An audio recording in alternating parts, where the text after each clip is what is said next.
नमस्कार दोस्तों। Ocean network में आपका स्वागत है। मैं हूं ओमकार चौधरी।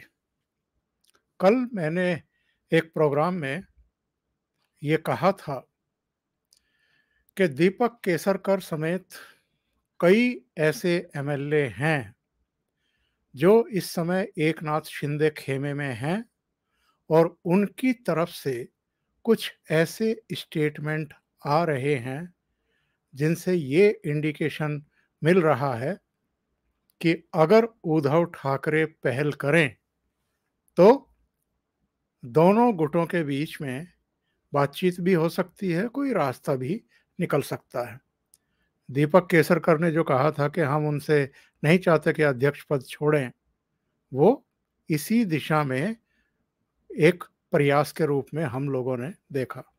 लेकिन शुक्रवार को जब उद्धव ठाकरे ने प्रेस कॉन्फ्रेंस की और उससे पहले एकनाथ शिंदे के ट्विटर हैंडल पर जो अलग-अलग जगहों से आए हुए शिवसेना के लोगों के चित्र सामने आए, सबके साथ अलग-अलग क्षेत्रों से जो शिवसेना के कार्यकर्ता पहुंच रहे हैं, पदाधिकारी पहुंच रहे हैं, पूर्व पार्षद पहुंच रहे हैं, वो आकर के एकनाथ शिंदे से मिल रहे हैं और एकनाथ शिंदे ने उनके साथ जो फोटो हैं वो अपने ट्विटर हैंडल पर शेयर की थी। इनसे उद्धव ठाकरे खेमे में जबरदस्त हड़कंप है। उद्धव ठाकरे ने शुक्रवार को जो प्रेस कॉन्फ्रेंस की और जो बातें उन्होंने कही हैं,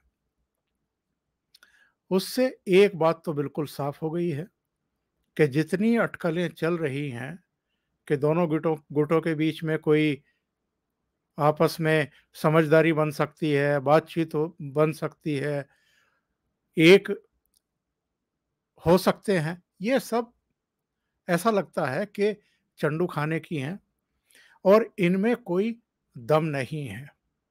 प्रेस कॉन्फ्रेंस सुनने के बाद ये बिल्कुल स्पष्ट हो जाता है कि उद्धव ठाकरे विचलित भी हैं, भयभीत भी हैं, आशंकित भी हैं और शिवसेना जो पार्टी के रूप में उनके पास बची हुई है और जो सिंबल अभी उनके पास है, उसको लेकर के अनिश्चित भी हैं। उन्होंने बहुत सारी ऐसी बातें कही हैं जो ये शो करती है कि उद्धव ठाकरे एक्चुअल में हताश भी हैं, निराश भी हैं और इतनी बड़ी टूट के बाद वो खुद भी टूट गए हैं।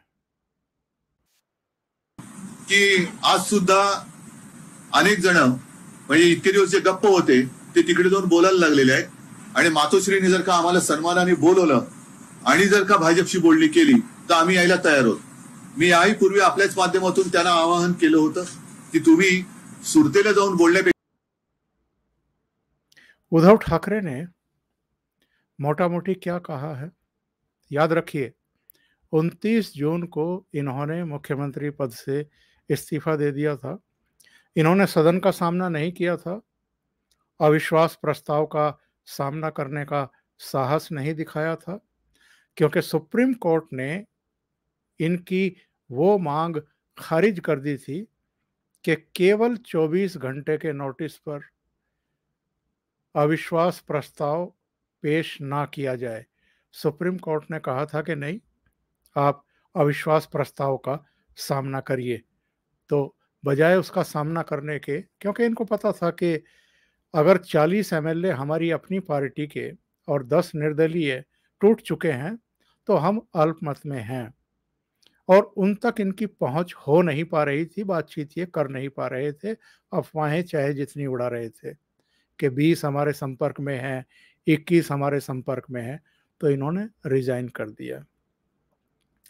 उसके बाद उसके अगले 24 घंटे या 36 घंटे में नए मुख्यमंत्री ने शपथ ले ली और देवेंद्र फडणवीस ने डिप्टी चीफ मिनिस्टर के रूप में शपथ ग्रहण कर ली। अब उद्धव ठाकरे को ये लग रहा है कि अमित शाह, देवेंद्र फडणवीस, एकनाथ शिंदे और जो शिवसेना के तमाम बागी विधायक हैं, उन्होंने न केवल उनकी सरकार गिरा दी, उनकी मुख्यमंत्री की कुर्सी खिसका दी, बल्कि अब नौबत ये आ गई है कि जो चुनाव चिन्ह है धनुष बाण, वो भी जा सकता है और जो पार्टी है वो भी टूट रही है, खंड खंड हो रही है। क्योंकि ठाणे का तो हमारे सामने आ गया कि नगर निगम में जो 67 एमएलए थे उनमें से 66 इनके पास आ गए। अब दूसरे जो नगर निगम हैं, महापालिकाएं हैं, वहां से भी इसी तरह की खबरें आनी शुरू हो चुकी हैं। यानी पार्टी टूटनी शुरू हो चुकी है और वो अब एकनाथ शिंदे की तरफ झुकती हुई दिखाई दे रही है।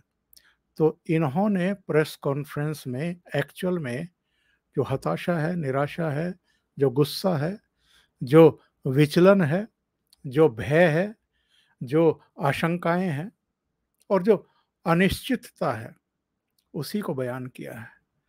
इन्होंने क्या कहा है? इन्होंने कहा है कि 2.5 साल तक जो केंद्र सरकार और भारतीय जनता पार्टी हमारा अपमान करती रही, अगर ये 40 एमएलए एकनाथ शिंदे समेत उनके साथ खड़े होकर के खुश हैं तो खुश हो लें। शिवसेना को मुझसे कोई नहीं छीन सकता। इन्होंने ये भी कहा कि हमसे कोई चुनाव चिन्ह यानी धनुष बाण नहीं छीन सकता और कितने भी एमएलए चले जाएं, पार्टी हमसे कोई नहीं छीन सकता, शिवसेना हमसे कोई नहीं छीन सकता। इसे जन सामान्य ने बनाया है और कुछ लोगों के, कुछ विधायकों के जाने से पार्टी खत्म होने वाली नहीं है।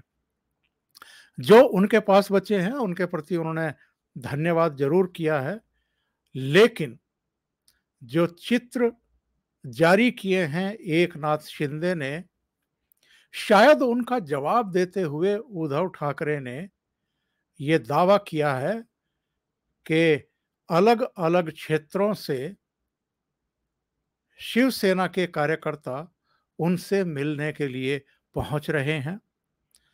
उनके शिवसैनिकों का मन दुखी है, लेकिन मैं और पार्टी ऐसे दुखी मन वाले शिव सैनिकों के साथ खड़े हैं, कार्यकर्ताओं के साथ खड़े हैं।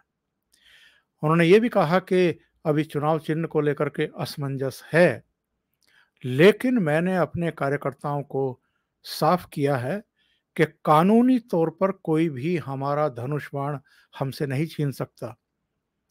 और ऐसा दावा वो क्यों कर रहे हैं, उन्होंने ये भी बताया। उन्होंने कहा कि कानून और संविधान के जानकारों से चर्चा करके ही बता रहा हूं कि कोई हमसे हमारा सिंबल नहीं छीन सकता। शिवसेना कोई ऐसी चीज नहीं है कि जो कोई चुरा ले जाए। मुझे ऐसा लगता है कि इनके कानून के और संविधान के जानकार शरद पवार ही तो नहीं है, जो कह रहे थे कि उद्धव ठाकरे की सरकार आगे भी चलती रहेगी। और शरद पवार ने ही इनको इस बात की भी गारंटी दी थी कि आपकी सरकार कहीं नहीं जाने वाली। उन्होंने ये भी कहा था कि महाराष्ट्र में तो इस तरह के संकट पहले भी आते रहे हैं, ये कोई नई बात तो है नहीं और सरकार चलती रहेगी। और तब संजय राउत ने भी ये प्रेस कॉन्फ्रेंस की थी, मीडिया से बात करते हुए दावे किए थे कि सदन में भी हम ही जीतेंगे और सड़कों पर जरूरत पड़ी तो वहां भी मुकाबला हम ही जीतेंगे। तो ये जो कह रहे हैं कि सिंबल तो हमसे कोई छीन नहीं सकता और हमने संविधान और कानून के जानकारों से बातचीत कर ली है, तो ये कहीं शरद पवार तो इनको सलाह नहीं दे रहे हैं, बता रहे हैं कि नहीं कोई आपसे नहीं छीन सकता। जैसे इनको ये आश्वासन दिए जा रहे थे कि आपसे मुख्यमंत्री की कुर्सी कोई नहीं छीन सकता, आप इस्तीफा मत दो। इसी तरह की सलाहें वही दे सकते हैं, कोई और नहीं दे सकते। अच्छा, इन्होंने प्रेस कॉन्फ्रेंस में कुछ और बातें कही। जैसे उन्होंने कहा कि शिवसेना मजबूत है, कोई नुकसान नहीं होगा, और पार्टी पर जो फैसला आएगा यानी 11 जुलाई को सुप्रीम कोर्ट से, उसकी मुझे चिंता ही नहीं है। अगर आपको चिंता नहीं है तो फिर आप सुप्रीम कोर्ट गए क्यों? और एक आध नहीं, अब तक तो कई याचिकाएं इनकी तरफ से लग चुकी हैं। ये कहते हैं कि अगर इन लोगों को कोई दिक्कत थी तो ये मुझसे बोलते। विधिमंडल अलग चीज है, लेकिन पार्टी का संगठन अलग होता है। जो विधायक मेरे साथ हैं उन पर मुझे अभिमान है। और इन्होंने ये भी कहा कि साहब, सुप्रीम कोर्ट पर तो केवल हमारी या महाराष्ट्र की नहीं, पूरे देश की नजरें टिकी हुई हैं। देश में असत्यमेव जयते नहीं, सत्यमेव जयते है, और मुझे ईश्वर और न्याय व्यवस्था पर विश्वास है। सुप्रीम कोर्ट में जो सुनवाई है उस पर पूरे देश की निगाहें लगी हुई हैं। लोकशाही का भविष्य कितना मजबूत है ये इस केस में पता चलेगा। यानी अगर इनके खिलाफ सुप्रीम कोर्ट का वर्डिक्ट आ गया तो क्या उद्धव ठाकरे ये कह रहे हैं कि हमारा लोकशाही से विश्वास उठ जाएगा और लोकशाही देश में कमजोर हो जाएगी, मजबूत नहीं रहेगी? मतलब उनके अपने तर्क हैं, इसमें मैं कोई कमेंट नहीं कर रहा हूं। आप लोग खुद अंदाजा लगाइए कि वो कितने आशंकित हैं, कितने भयभीत हैं, कितने विचलित और अनिश्चित हैं। फिर ये कहते हैं कि जो कोर्ट का फैसला आएगा उसे लेकर हमें कोई टेंशन नहीं है। राष्ट्रपति चुनाव के मुद्दे पर भी उनसे एक सवाल पूछा गया तो उन्होंने कहा कि सांसदों और पार्टी से चर्चा करूंगा और फिर तय करेंगे कि किसको हमें सपोर्ट करना है और वोट करना है, यानी द्रौपदी मुर्मू को या यशवंत सिन्हा को। ये अपने आप में एक बड़ा प्रश्न है इस समय एमवीए के सामने, क्योंकि कांग्रेस और एनसीपी में ये कोई दुविधा नहीं है। वो तो तय कर चुके हैं कि यशवंत सिन्हा को ही वोट करना है। शरद पवार नॉमिनेशन के समय मौजूद थे, राहुल गांधी भी नॉमिनेशन के समय मौजूद थे यशवंत सिन्हा के। तो ये इन पर प्रेशर है कि जो जनजाति और आदिवासी वोटर हैं उनको ये अनदेखा करेंगे या फिर द्रौपदी मुर्मू को ही वोटिंग करेंगे। इनका कहना था कि जो आज बीजेपी ने किया है, अगर 2.5 साल पहले इन्होंने यही किया होता, यानी शिवसेना का ही मुख्यमंत्री बनाने को तैयार हो जाते, तो एमबीए का निर्माण करने की जरूरत ही नहीं पड़ती। मतलब अब ये एक्सक्यूज ढूंढ रहे हैं कि गलती 2019 में भी भारतीय जनता पार्टी की ही थी, इनकी नहीं थी। गठबंधन तोड़ने को ये अपनी गलती नहीं मानते, अनहोनी गठबंधन को भी ये अपनी गलती नहीं मानते। जो हिंदुत्व के खिलाफ काम करते रहे हैं शरद पवार और कांग्रेस, और जो मुस्लिम तुष्टीकरण की नीति अपनाते रहे हैं, जिनका वीर सावरकर से, छत्रपति शिवाजी महाराज से और बाकी लोगों से कोई लेना देना नहीं रहा, बल्कि ये वीर सावरकर का तो अपमान करते रहे हैं राहुल गांधी। महाराष्ट्र में एमवीए की सरकार बनने के बाद भी राहुल गांधी वीर सावरकर का अपमान करते रहे और ये चुपचाप बैठे रहे। तो ये अपनी गलती नहीं मान रहे हैं, और जिस बेस पर ये इतनी बड़ी बगावत हुई है उसको भी ये मतलब अनदेखा करने की कोशिश कर रहे हैं, जिन कारणों को लेकर के उन्होंने बगावत की है। फिर आगे कहते हैं कि अगर हम गलत हैं तो जनता जवाब देगी चुनाव में, और अगर सही हैं तो भी जवाब देगी। इन्होंने कहा कि जनता सब देख रही है, मुझे न्याय पर भरोसा है, और 11 तारीख को जो निर्णय आएगा वो हम देखेंगे, उसका हम स्वागत करेंगे। फिर इन्होंने एक चैलेंज दिया। इन्होंने कहा कि आज जो वहां जाकर के बातें कर रहे हैं, मैं मीडिया के जरिए उनको ये कहता हूँ कि ठाकरे परिवार को लेकर जिन शब्दों का इस्तेमाल कर रहे हैं और उनके बगल में बैठे हो और यहाँ प्रेम दिखा रहे हो, आज तक किसी ने ठाकरे परिवार को लेकर ऐसे शब्दों का इस्तेमाल नहीं किया था। ये जनता देख रही है। अब ठाकरे परिवार को लेकर के कौन से शब्दों का इस्तेमाल एकनाथ शिंदे ने या उनके संगी साथियों ने किया है, मुझे तो याद नहीं आ रहा। ठाकरे परिवार पर, बाला साहब ठाकरे पर या इन्हीं पर, उद्धव ठाकरे पर भी कोई व्यक्तिगत हमले तो किए नहीं हैं, किसी तरह का भ्रष्टाचार का आरोप तो लगाया नहीं है या इनके खिलाफ कोई अनर्गल बातें भी नहीं की हैं, बल्कि वो अभी भी सम्मान ही दिखा रहे हैं। और अगर ठाकरे परिवार के प्रति उनके मन में सम्मान ना होता तो जिस तरीके से विश्वास मत के खिलाफ इनके समर्थक विधायकों ने, सारे विधायकों ने, 15 विधायकों ने मतदान किया है, तो वो 15 के 15 को कारण बताओ नोटिस जारी कर सकते थे।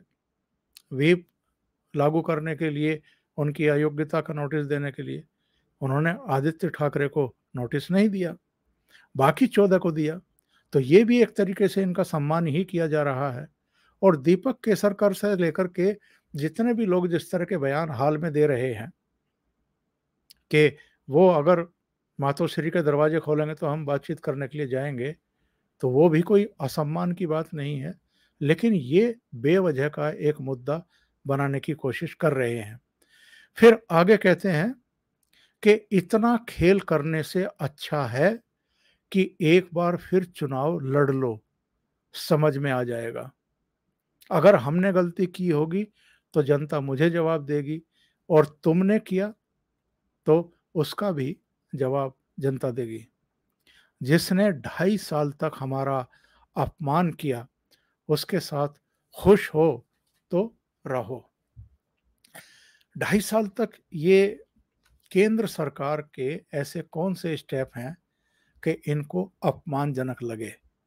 अगर ये प्रेस कॉन्फ्रेंस में महाराष्ट्र की जनता को ये भी बता देते तो शायद और बेहतर होता। या जो जांच पड़ताल चल रही है, जो एनसीबी ने किया है, जो ईडी ने किया है, जो सीबीआई ने किया है, जो एनआईए वहां भेजी गई एंटीलिया प्रकरण को लेकर के, उसको ये अपना अपमान मान रहे हैं, तो उद्धव ठाकरे को ये भी तो साफ करना चाहिए। अभी के लिए इतना ही। बहुत बहुत धन्यवाद। अगर आपको ये चैनल और इसके कंटेंट पसंद आ रहे हैं तो लाइक करें, कमेंट करें, वीडियो को शेयर भी करें। अभी तक अगर आपने ये चैनल सब्सक्राइब नहीं किया है तो सब्सक्राइब कर लें और साथ में लगे बेल आइकॉन को दबा दें ताकि आगे आने वाले वीडियो और उनके नोटिफिकेशन आप तक पहुंचते रहें। बहुत बहुत धन्यवाद। नमस्कार।